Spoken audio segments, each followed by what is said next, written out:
unity. Oh, you know, now that we've turned the recording on, we probably missed the best part of the whole talk. I'm just saying. I don't know if that's true, but just saying. So especially for the danger of that single story, for me is especially true around our co-founder Myrtle Fillmore, because there's only 2 books floating around that we can connect with. Well, there's a couple others, but that have her name on them, right? There's How to Let God Help You, and there's Myrtle Fillmore's Healing Letters. And How to Let God Help You is, yeah, I wish I could go back, Sonia, but that would mean I'd have to remember what I said, and best of luck. So if you remember what I said, feel free to put it in the chat. And then it might prompt my COVID brain. So we have How to Let God Help You, which is in part information from the few lessons she gave in her lifetime. Mostly, Charles did the public speaking and she did, okay, forgive me, she did the real work. And she just was, she had, he's like, yeah, she, you know, they went to, the story goes, they went to this lecture by Dr. Eugene B. Weeks. She, you know, finally heard this message about the power, you know, the power for each of us to care for ourselves, to heal ourselves, to, you know, engage in life and have a life that we want, that is more powerful, more abundant, you know, in lots of different ways. And so, and then she kind of took that on and created a prayer and meditation practice that Charles watched for a couple years to see what happened and how that turned out. And then he got on board and started practicing the same thing. So, gentlemen, I'm not dogging on the guys. I'm just letting you know that was his road. And then he went on to be the face, right? He was the one that was the public speaker, which is great. And then Myrtle was continued to do the prayer work. And then before you know it, people are writing in prayers and, you know, they're responding to them. And we wound up with the Society for Silent Help, which was in 1890, where more and more, mostly women, you know, were coming together and responding to prayers that people all over were writing in. And it just grew from there. There was never the intention to have churches in the beginning. There was, you know, churches and such. But so How to Let God Help You is in part a few of the lessons that she gave. First, they're called First Lesson in Christian Science. If you don't know, Unity broke away from Christian Science to, you know, to just like several other New Thought denominations. But our roots are in Christian Science. And so she called, they originally called it Christian Science, but when you read other things that Myrtle wrote, like out of the archives and even in a couple of the lessons, she begins to refer to it as spiritual science. She refers to our work, our practice, our theology, our beliefs as spiritual science, which I frankly really love because it's very clear there's the marriage of spirituality and science, which both Charles and Myrtle Fillmore, the co-founders, you know, were immersed in. And that's what that was underneath what was driving, you know, demonstration of truth, capital T, that, you know, kind of underlying and driving, well, what is truth, capital T, right? What are our principles? So, so that's the How to Let God Help You is has got excerpts from some lessons as well as some letters that she responded to people. The other book, Myrtle Fillmore's Healing Letters, is strictly letters that she wrote to people. The challenge we have with both books when it's about the letters is we don't have the letter that the person wrote in that book, right? So just not having that, for me, lends itself to that idea of the danger of a single story. It's just it's not bad or wrong or anything like that. It's just what is. It's half of the story. Often, you know, and then so over the years, because I live right here by 5 minutes from Unity Village. Over the last 15 years, I get to be able to go into the archives and read a lot of letters that have what the person wrote in and Myrtle's response. right? And so I can see this conversation. I can see this, what she's responding to and why she's responding and how she's responding. And it expands that story, right? So why I call it the danger of a single story is that the danger of it is that we wind up with stereotypes. And I think I've mentioned this, in the previous two, but we wind up with stereotypes that may or may not be true. Even if there is some truth in that single story, it's incomplete. And then that one single story becomes the only story. And that for me is where the danger is. And then we perpetuate that only story. And so I think I said this last week, I'll say it again, like the idea that Myrtle Fillmore, she had tuberculosis, she cured herself in 2 years. We don't actually know that. It doesn't mean, I'm not saying it's true or it's not true. I'm inviting us to expand a little bit beyond that. You can hold that as true. I'm not saying don't. What I'm saying is that there is more, much more beyond that story. She refers to her health condition. At one point she'll say tuberculosis, other times she says tubercular conditions. She lived at a time when doctors couldn't figure out what someone had. They have tuberculosis.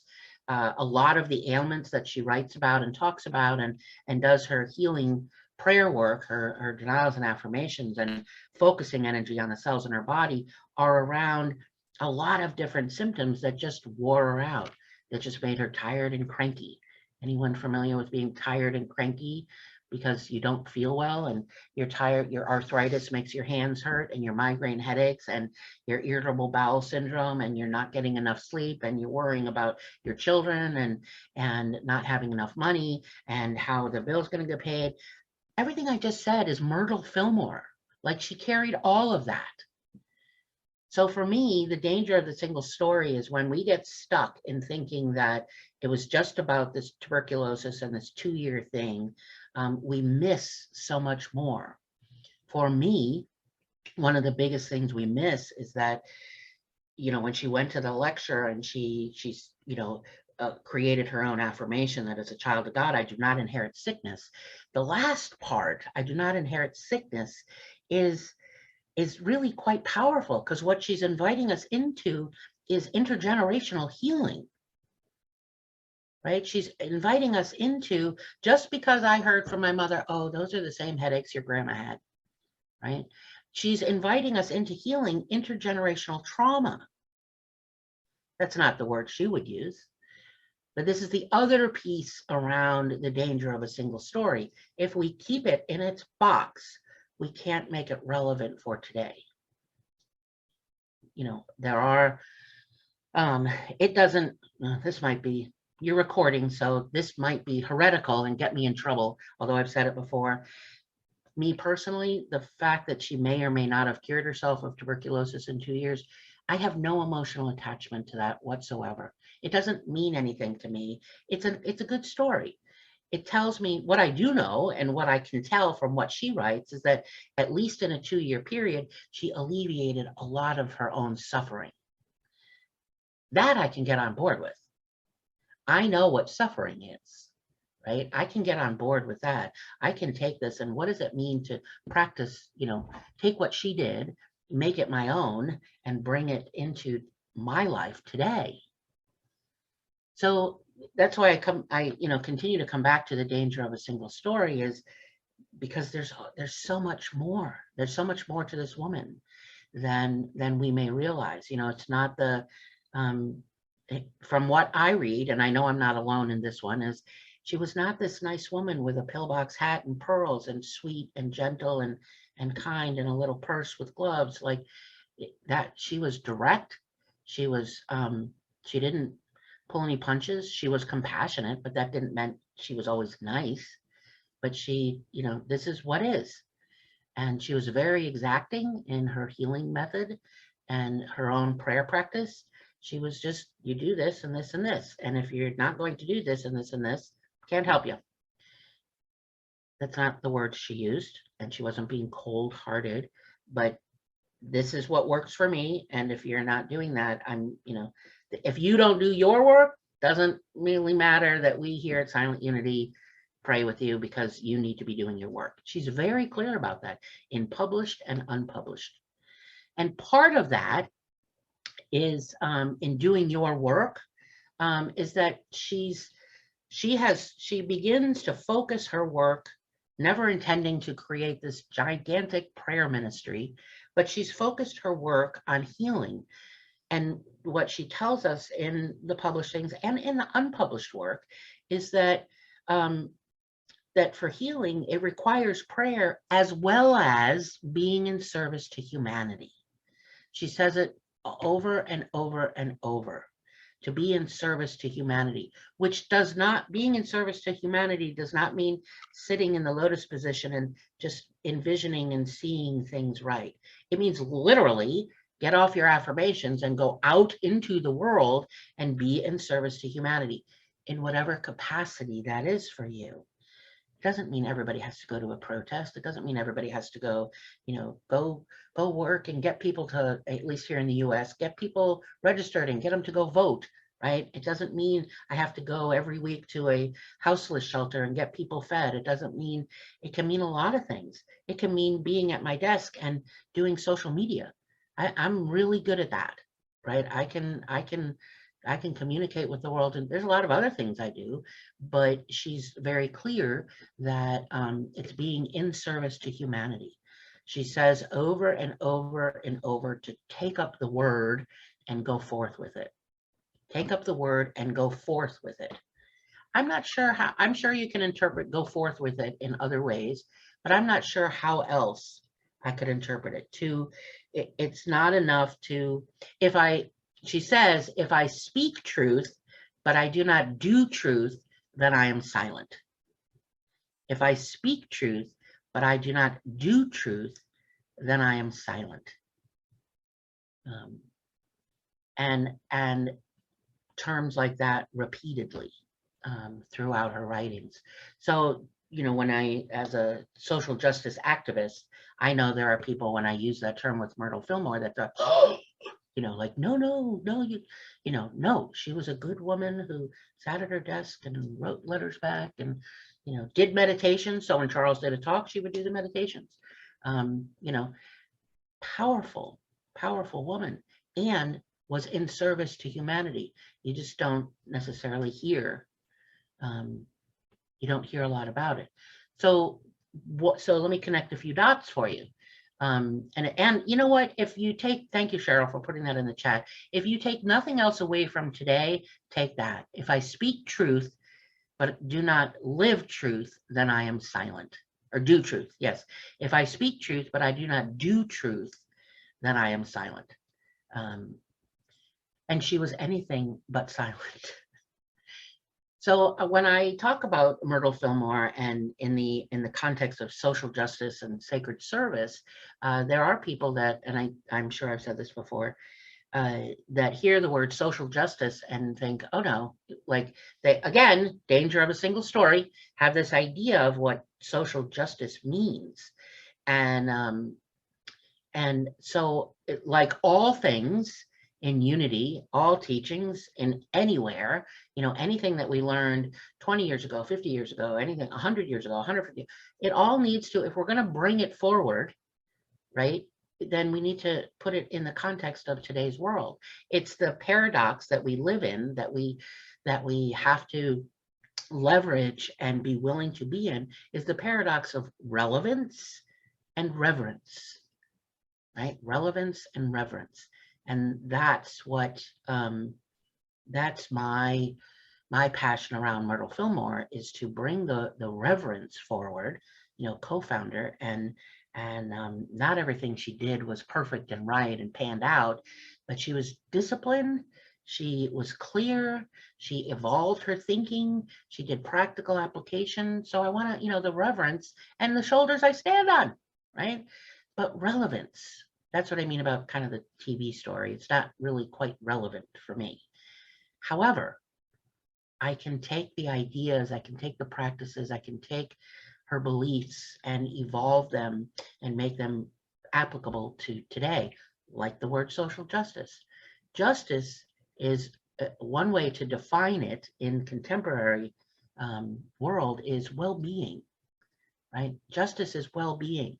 We have a tendency to have a narrow definition of, it's exacting a punishment, it's about fairness, and I don't know that it doesn't include those. If someone has murdered someone, then for the well-being of all, the punishment of prison is probably a good thing. But justice, the science of social justice, includes well-being, right? Put the word social in front of it, and now we're talking about communal well-being. We're talking about the well-being of our community, and that could mean within your church community, the town you live in, expand out, like the well-being. And this is science, like there's actually science behind this, the word justice. But social justice, that's why I want to expand it, is that it's not the marching with the protest signs. It could be. And there's any number of ways, right? So social justice is communal well-being. And this is what Myrtle engaged in. She was absolutely committed to the communal well-being, because what the letters, when you go over the letters that she wrote, and you can see it in the books as well, there's, I'm going to mess this up, in one of the books. So there's multiple chapters around, she's got one called Helping Others. There's one called The Gospel of Uses. There's multiple chapters that the titles indicate it's about being in service to others. And through the letters, people write to her about the chaos of their day. Our version of that is go on social media. Go on social media and see where people's angst is, see where people's, uncertainty is, see where their fear is, see where, whatever it is. And I get that people want to go, no, there's too much of it. There's too much of it. It's going to mess me up. Well, then don't get on social media until you've done a little grounding and prayer work.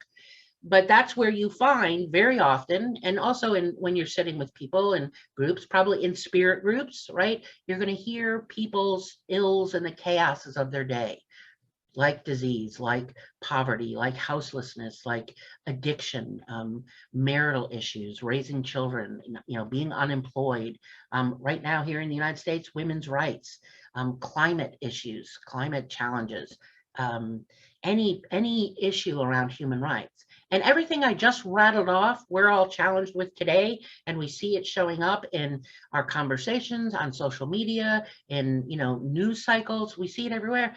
But these were exactly what she was responding to from 130 years ago. The same challenges in the human condition. And what Myrtle did when she responded, and see, now I'm thinking like I already said this, but maybe it was in the discussion after. But I'm going to say it again anyway.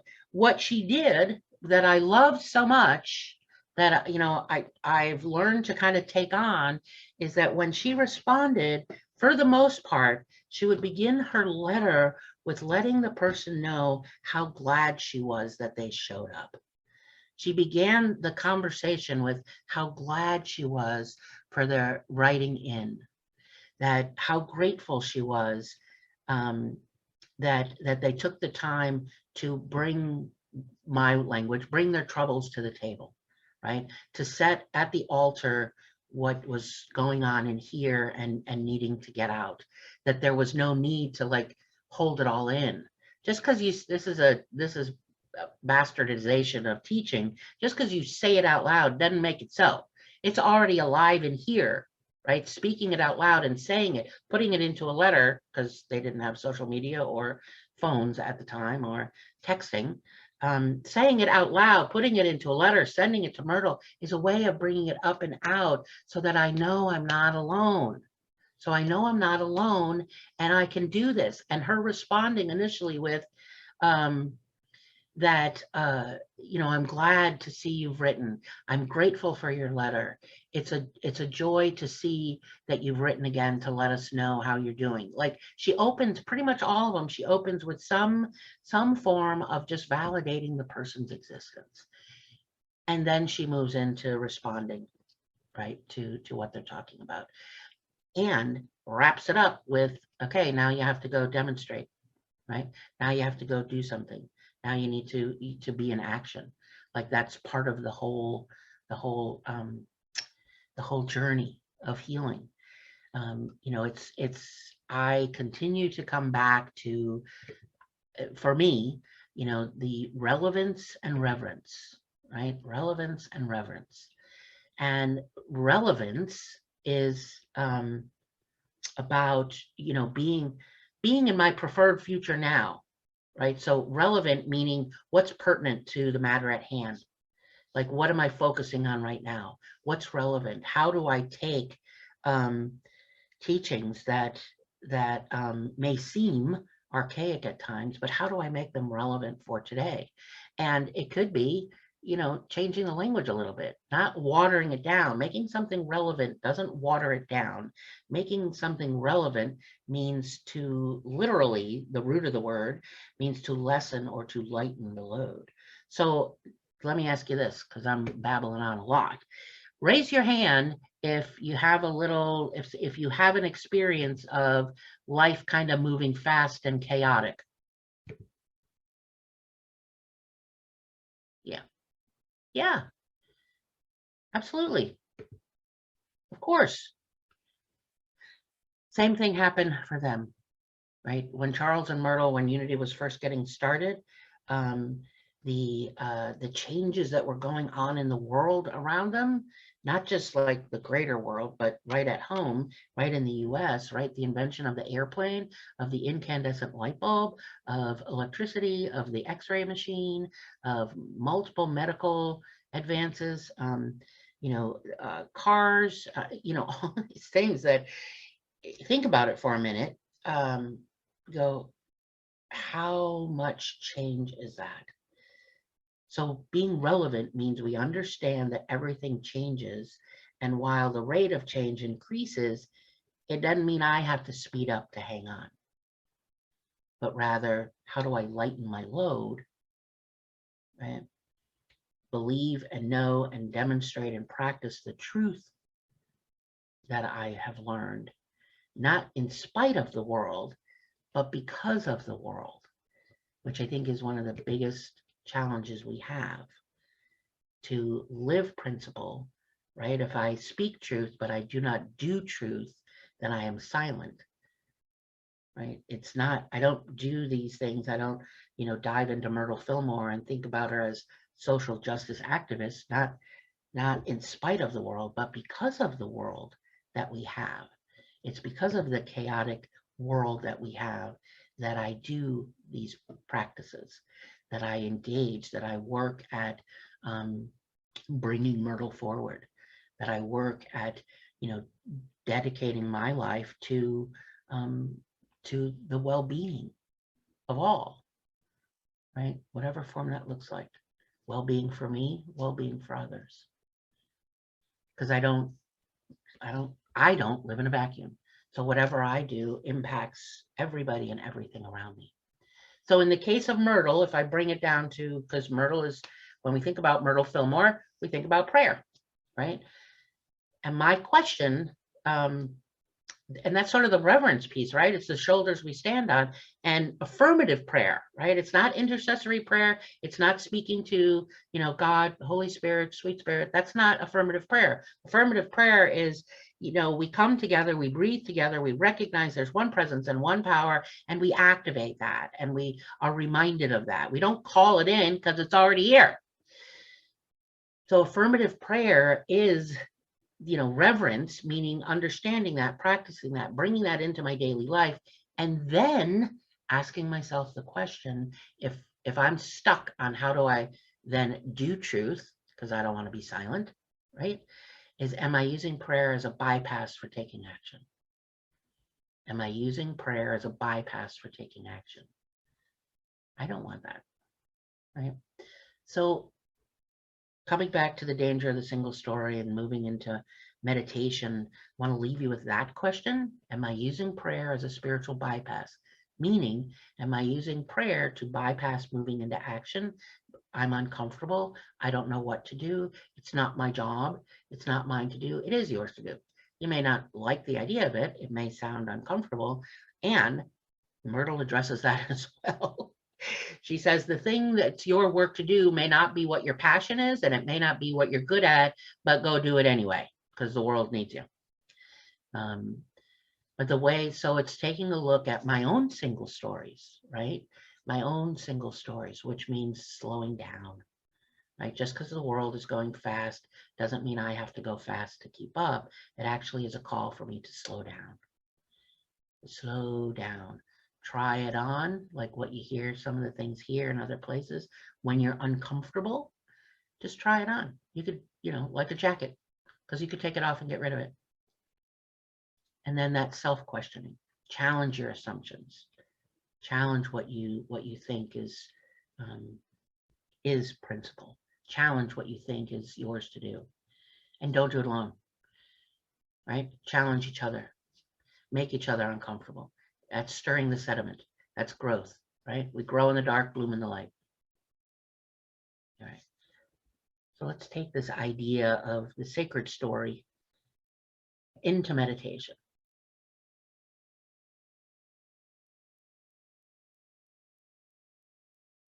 If you're comfortable, you can close your outer eyes and you can leave them open.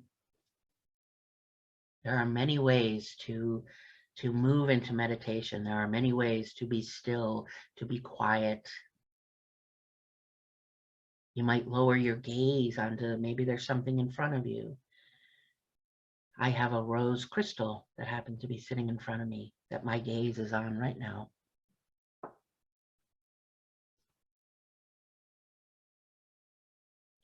And take a deep breath. Inhale and an exhale. You don't have to change the pace of your breathing. You don't have to slow it down. Just notice the pace. Feel the air coming in through the nose or the mouth, and then feel the exhale.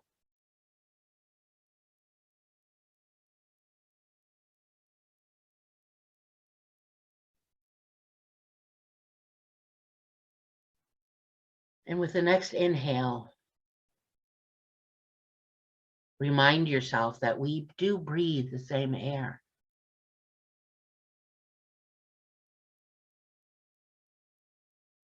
It is a reminder of the one presence and one power that is always everywhere present that we use. That principle that we use for this journey of healing, for this journey of wholeness.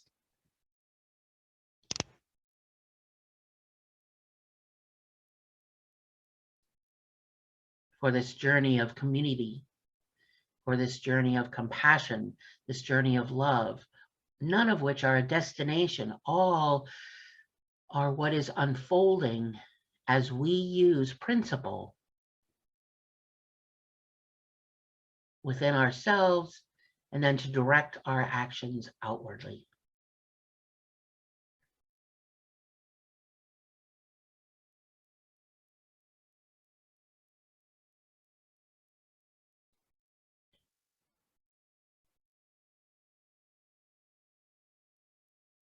Every breath is a reminder that there is one presence and one power, and we are that. In our unique, unrepeatable configuration, we are that one presence and one power in our limited form that is Kelly, that is Cheryl, that is Sharon, that is Louise, that is Elwood, that is Nancy, that is Marilyn. We are that one presence and one power in our own limited, unique form.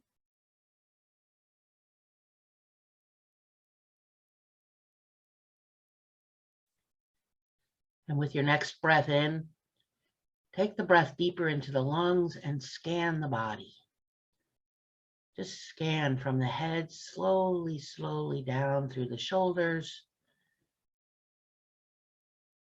through the torso,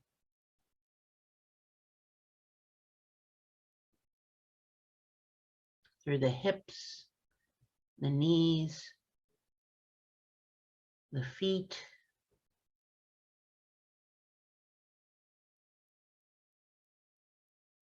that are connected to earth,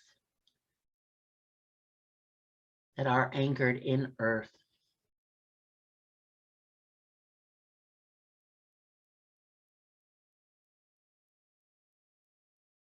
And with your next inhale, scan from your feet up.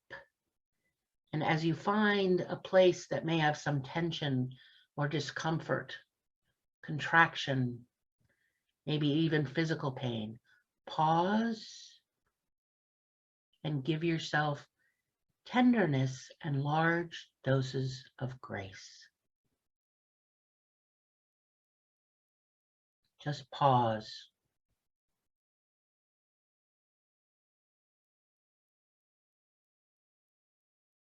And slowly, slowly move through the body. And where you find a place that does have some tension, that does have some discomfort or tightness,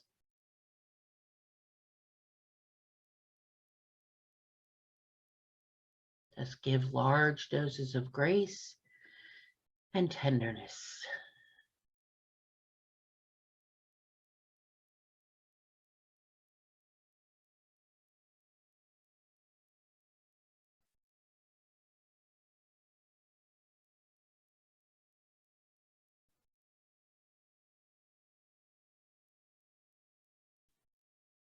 Because you are that most unique, glorious expression of the one presence and one power, you are already loved.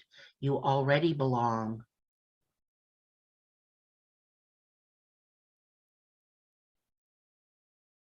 You are already earth. You grew up out of earth. You already belong. You are already loved. And we give ourselves large doses of grace and tenderness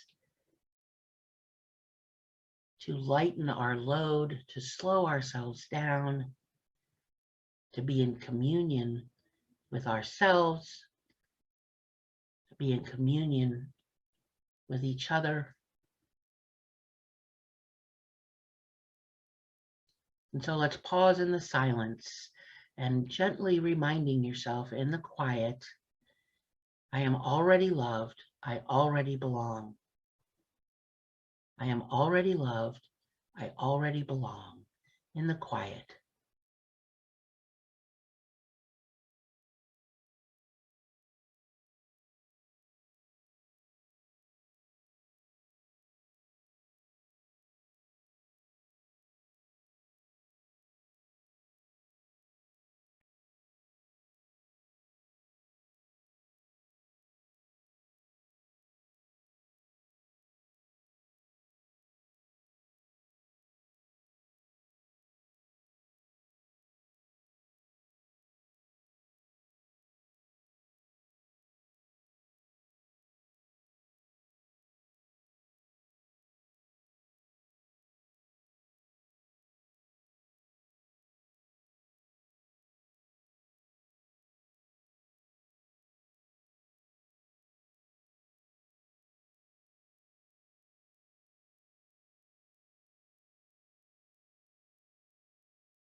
We hold fast to that, giving ourselves tenderness and large doses of grace.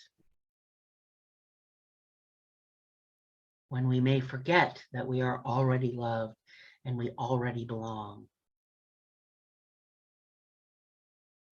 As we make that our practice to slow down, to scan our interior world,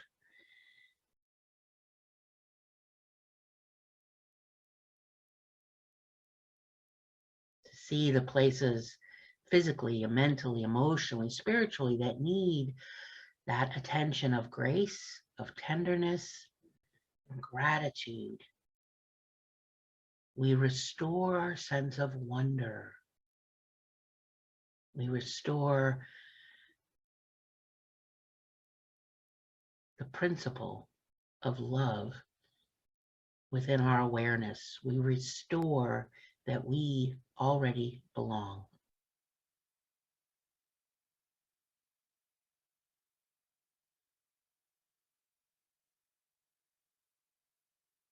So take a deep breath. Inhale. I'm going to ask you to take that slide away so I can end the meditation, please. Bring your attention back into this space.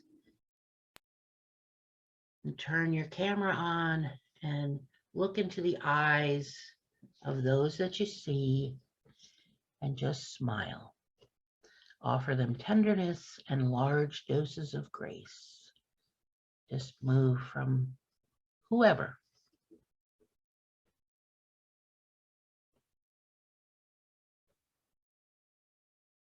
Just silently, with just your eyes, with just a smile, remember Myrtle's opening words, I'm so glad you're here. And so it is. Amen. And amen.